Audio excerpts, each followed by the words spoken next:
chercher, ouvre-nous les pages de l'étonnant livre d'images où les animaux familiers se mettent à parler. Chat perché raconte une histoire, Celle de Delphine et Marinette. mon gros chat perché, on veut bien te croire. Les animaux ne sont pas bêtes.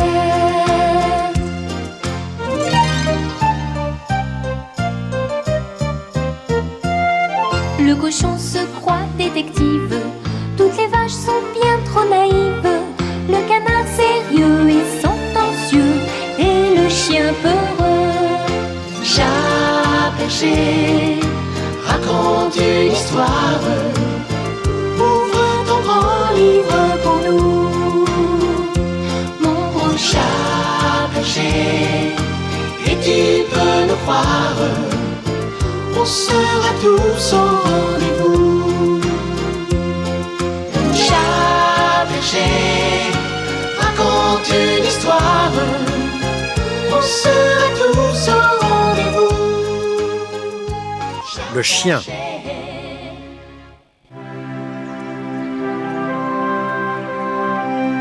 Ce jour-là, Delphine et Marinette revenaient de faire des commissions pour leurs parents.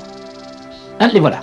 Ma brousse s'en va en guerre, mironton, mironton, mirontaine. Ma brousse s'en va en guerre, ne sait Il y avait dans leur cabas 3 morceaux de savon, un paquet de sucre, un rôti de veau et un sachet de clous de girofle.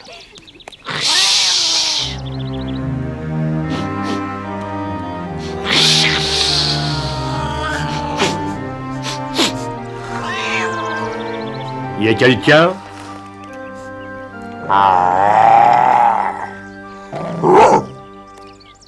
Il reviendra à Pâques, mironton, mironton, mirontaine. Il reviendra à Pâques. Ouah, ouah.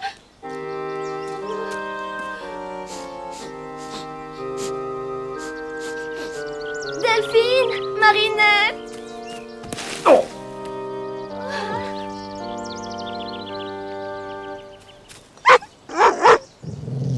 Mironton, mironton, mirontaine. Oh.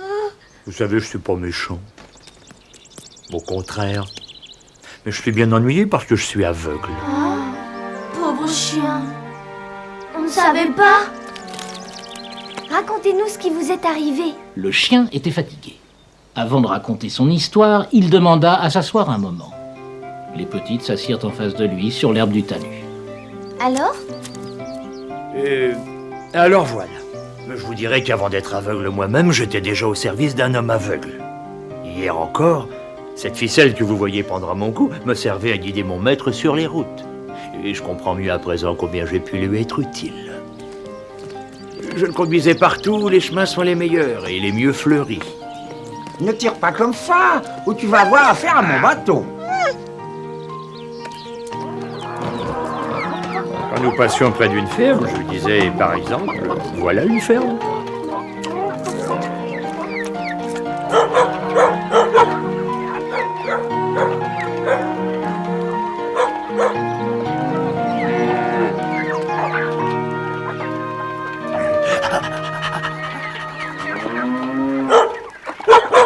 Tais-toi, ça suffit.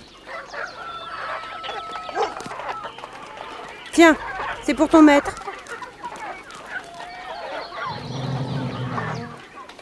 Merci. Le chien, ça c'est pour toi.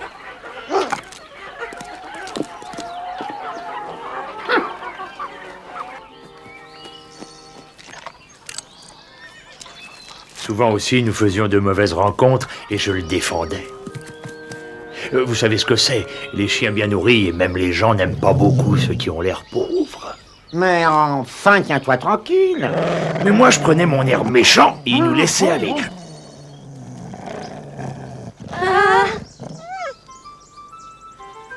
Oh, pardon, c'était pour vous montrer, simplement pour montrer. Oh non, non, ne le refaites plus, s'il vous plaît. En somme, vous voyez que je rendais à mon maître bien des petits services, et je ne parle pas du plaisir qu'il avait à m'écouter. Je ne suis qu'un chien, c'est entendu, mais parler fait toujours passer le temps. Vous parlez aussi bien qu'une personne, chien. Vous êtes bien aimable, et comme votre panier sent bon. Voyons, qu'est-ce que je disais, moi? Ah oui, mais mon maître, pour un oui ou pour un non, me donnait des coups de pied. Pourtant, vous savez, il n'y a rien qui me fasse autant plaisir que des caresses. Tenez, je vais vous montrer. Caressez-moi pour voir. Moi?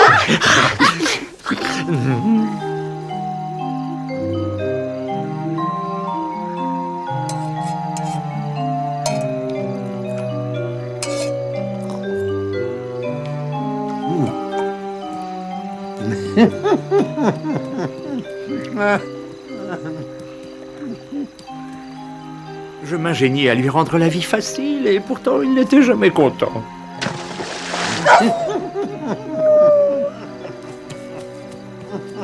Aussi, vous pouvez bien croire qu'avant-hier j'étais très surpris quand il s'est mis à me caresser et me parler avec amitié. Viens ici que je te fasse 1000 caresses.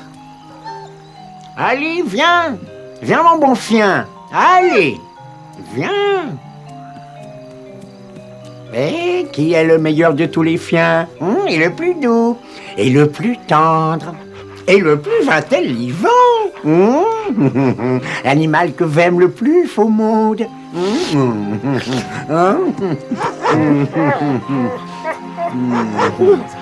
Oh, j'étais bouleversé. Alors et toi? Est-ce que tu m'aimes, mon chien, hein? Dis-moi, veux-tu prendre mon mal et devenir aveugle à ma place? Et alors? Évidemment, c'est peut-être pas très gentil, mais j'ai dit non. Ben tiens, mais bien sûr, c'est ce qu'il fallait répondre. N'est-ce pas? Ah, je suis bien content que vous pensiez comme moi. J'avais tout de même un peu de remords de n'avoir pas accepté du premier coup. Du premier coup? Est-ce que par hasard, chien... Hier, il s'est montré plus gentil encore que la veille. Il me caressait avec tant d'amitié que j'ai eu honte de mon refus. Enfin quoi, autant vous dire tout de suite que j'ai fini par accepter. Oh non!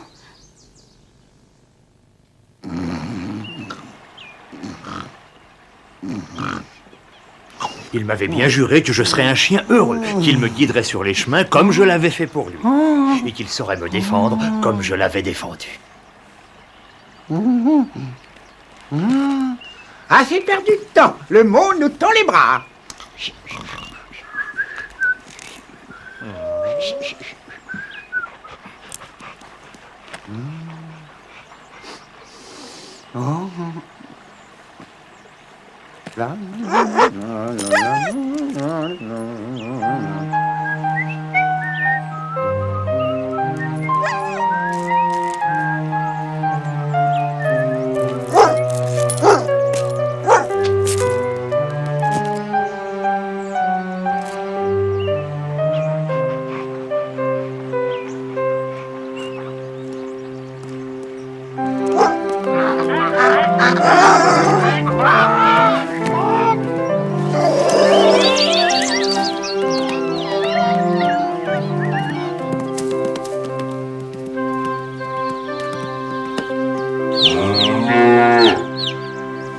Tout à l'heure, j'ai reniflé comme une odeur de veau.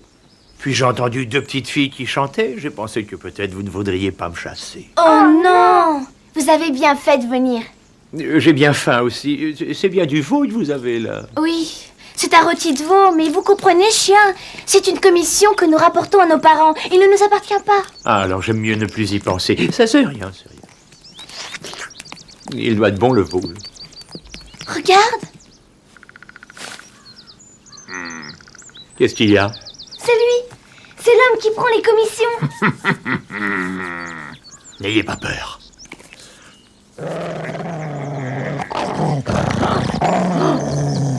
Oh! Bonjour.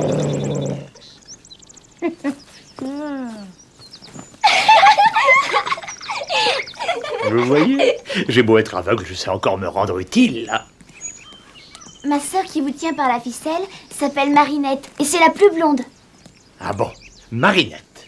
Ah oui. Je saurais la reconnaître. Allez, Et ma sœur s'appelle Delphine. Delphine. Bon, oui, c'est bien noté, oui. Vous devez être des petites filles bien raisonnables pour que vos parents vous aient confié une commission aussi importante que l'achat d'un rôti de veau. Je ne sais pas si c'est vous qui l'avez choisi, mais je vous assure qu'il embaume.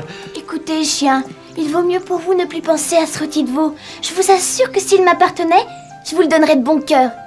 Mais que diraient nos parents si nous ne rapportions pas le rôti de veau?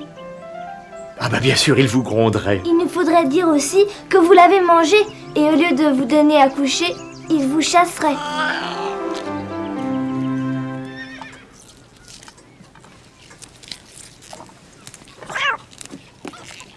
Voilà les petites qui rentrent en tirant un chien au bout d'une ficelle. Et je n'aime pas beaucoup ça, moi. Un chien? Ah, ça par exemple. Si vos parents ne peuvent me garder auprès d'eux, du moins ne refuseront-ils pas de me donner un os ou même une assiette de soupe et de me coucher cette nuit? Comment avez-vous trouvé ce chien? Et pourquoi l'avez-vous amené ici? C'est un pauvre chien aveugle. Il butait contre tous les arbres du chemin, et il paraissait malheureux. N'importe, je vous ai défendu d'adresser la parole aux étrangers. Ah, je vois bien qu'il n'y a pas de place dans votre maison pour un chien aveugle. Et sans m'attarder davantage, je vais reprendre mon chemin. Mais avant de partir, laissez-moi vous complimenter d'avoir des enfants si sages et si obéissantes. Et le chien raconta comment il avait reniflé sur la route une bonne odeur de rôti de veau. Comment il avait bien envie d'en manger et comment les petites filles lui avaient dit. Le rôti de veau est pour nos parents, et ce qui appartient à nos parents n'est pas aux chiens. Et puis il raconta comment, après avoir pris le mal de son maître, il avait été abandonné. Les parents l'écoutaient avec intérêt et ne dissimulaient pas leur émotion. Vous êtes le meilleur des chiens, et je ne puis que vous reprocher d'avoir été trop bon. Vous vous êtes montré si charitable que je veux faire quelque chose pour vous. Demeurez donc à la maison aussi longtemps qu'il vous plaira. Ah, mon maître doit déjà se trouver bien puni à l'heure qu'il est. Bon, je ne pense pas qu'il ait des remords de m'avoir abandonné, mais je connais son goût pour la paresse. Un méchant homme, un égoïste et un ingrat. Ah, maintenant qu'il n'est plus aveugle et qu'il lui faut travailler pour gagner sa vie, je suis sûr qu'il regrette les beaux jours où il n'avait rien à faire que de se laisser guider par les chemins et d'attendre son pain de la charité. Qu'il ne s'avise jamais de passer par ici, car je saurais bien lui faire honte de sa conduite et je le punirai comme il le mérite. Je vous avouerai même que je suis bien inquiet sur son sort, car je ne crois pas qu'il y ait au monde un homme plus paresseux. Inquiet pour ce mauvais maître? Vraiment, son malheur ne l'aura pas instruit, il sera toujours le même. C'est parce que c'est un très bon chien. Et toi, au lieu de rire dans ta moustache, tu ferais mieux d'être bon aussi. Et quand on joue avec toi, de ne plus nous griffer pour nous faire mettre au coin par nos parents. Comme tu as fait encore hier soir. Bon, j'étais bien ennuyé. Et maintenant, c'était moi qui avais honte. Je griffais pour m'amuser, mais en réalité, j'étais aussi bon que le chien. Peut-être même meilleur encore.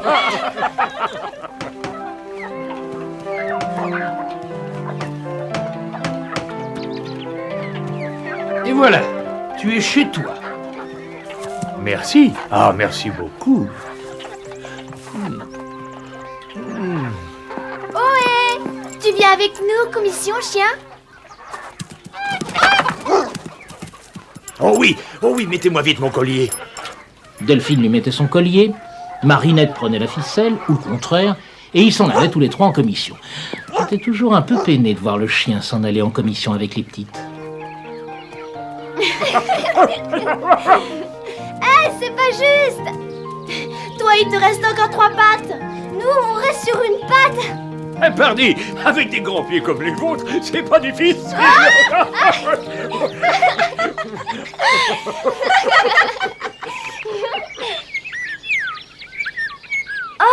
Regardez les oiseaux. Comme ils sont beaux. Qu'est-ce que c'est? Et voyons, dites-moi de quelle couleur sont ces oiseaux et la forme de leur bec. Eh bien, voilà. Le plus gros a des plumes jaunes sur le dos, et ses ailes sont noires, et sa queue est noire et jaune. Alors c'est un loriot. Il chante comme ça. Ils sont partis. Oh, je sens l'odeur du chat. Tu as raison. Il nous attend à l'entrée de la ferme. Allez, monte. Tu me montreras le chemin. Marche tout droit. Tourne à gauche, là. Mais si tu es fatigué, tu sais, je peux descendre.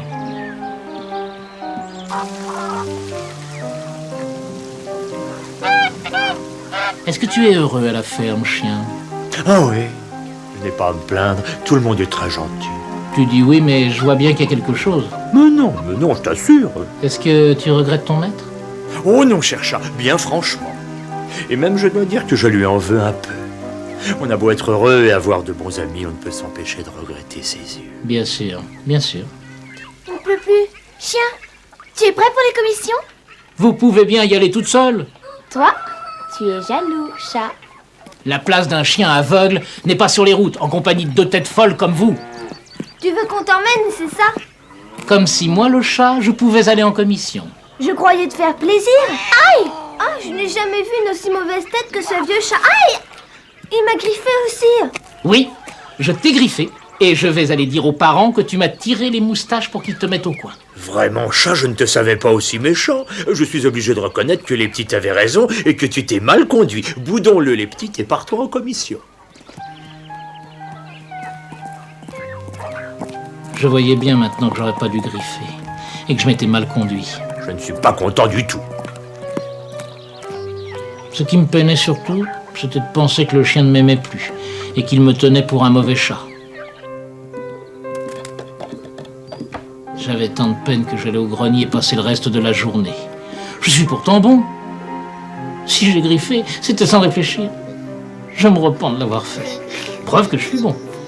Et comment lui faire comprendre que je suis bon?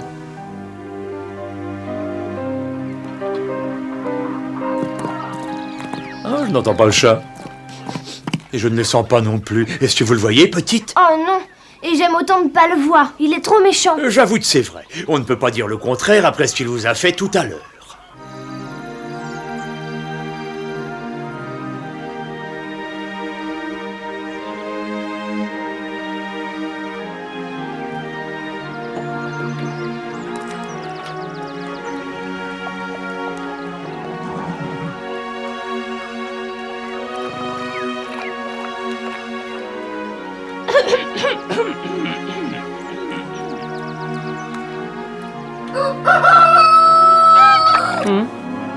Oh, il y a quelqu'un? C'est moi, le chat. Bonjour, chien. Ah oui, bonjour, bonjour. Est-ce que tu as passé une mauvaise nuit, chien? Tu parais triste. Non, j'ai bien dormi. Mais quand je m'éveille, c'est toujours une mauvaise surprise pour moi de ne pas voir clair. Eh bien, justement, je suis ennuyé que tu ne vois pas clair. J'ai pensé que si tu voulais bien me donner ton mal, je pourrais devenir aveugle à ta place et faire pour toi ce que tu as fait pour ton maître. Oh, chat, comme tu es bon. Non, je ne peux pas. Tu es trop bon. Alors, je te prends ton mal. Non, je ne veux pas. Maintenant, je suis presque habitué à ne plus voir clair et j'ai des amis qui me rendent heureux. Toi, chien, tu as besoin de tes yeux pour te rendre utile dans la maison. Moi, à quoi me sert de voir clair? Ma parole, j'ai toujours les yeux fermés. Autant vaudrait pour moi être aveugle. Je ne m'en apercevrais même pas. Je parlais si bien et je montrais tant de fermeté que le chien finit par se rendre à la prière.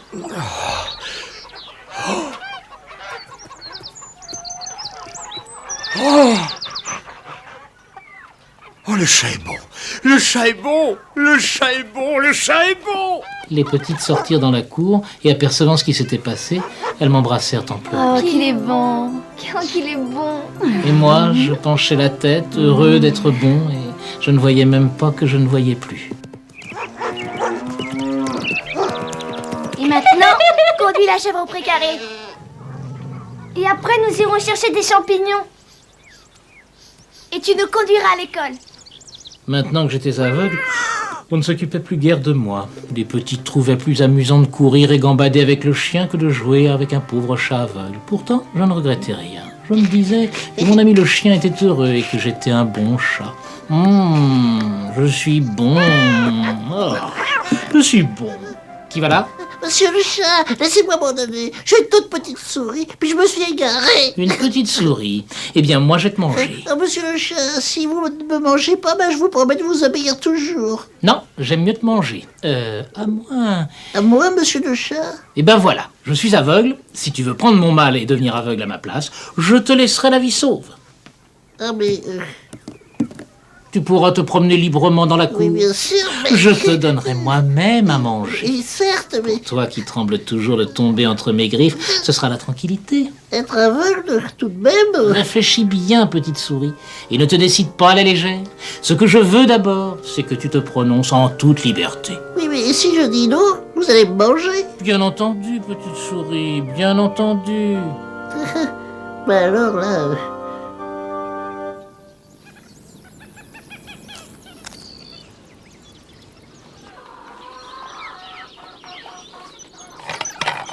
C'est une bonne petite bête. Elle a un cœur excellent et je vous recommande d'en avoir bien soin. Sois tranquille, elle ne manquera de rien. Le chat s'est bien conduit. Et voyez ce qui arrive, il en est récompensé aujourd'hui. C'est vrai, il a été bon. C'est vrai, j'ai été bon. Oui, c'est bon, enfin.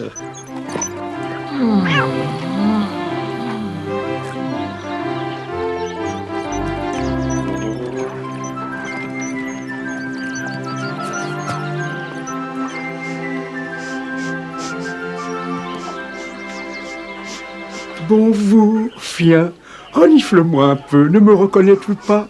Si, vous êtes mon ancien maître. Je me suis mal conduit envers toi, chien.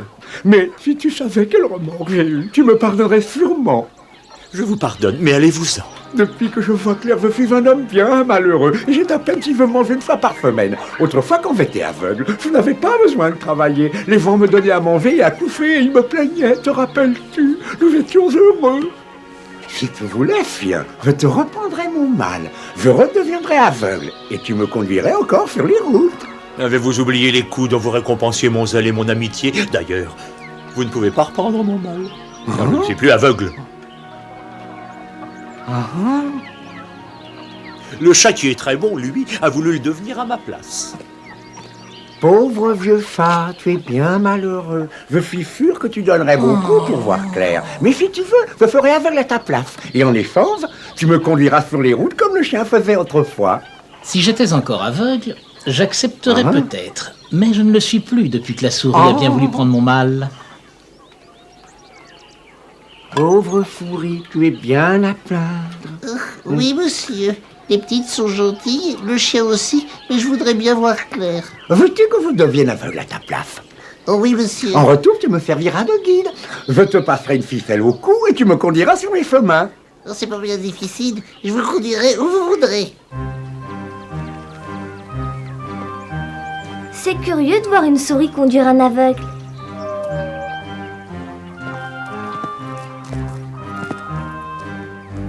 Mais que fais-tu? Enfin, regarde où tu m'emmènes. Oh! Non! Reste là! Oh, aïe! Oh, chien! Chien, reviens!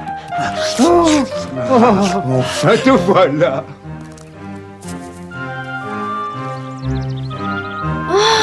Eh ben ça...